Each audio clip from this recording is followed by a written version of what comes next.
Hey guys, welcome back with me again in this channel. On today's tutorial, I'm gonna show you how you can edit photos in CapCut. So actually, if you have your photo and you want to edit it on CapCut, there are lots of uh, things that you can do. For example, the first one, you can add photo effect.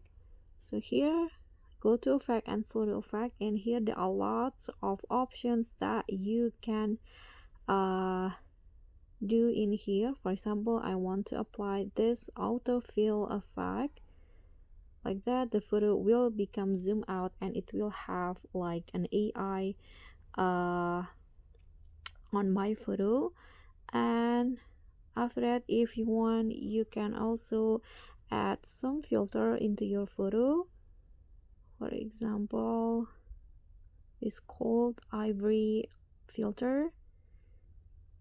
You can also adjust like the brightness, contrast, or other coloring that you want to.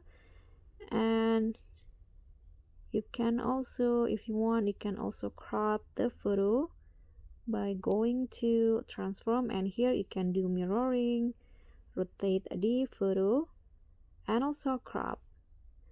Okay, so that's a tutorial from me. Thank you so much for watching. Don't forget to like, comment, and subscribe. Also click on the thanks. Bye.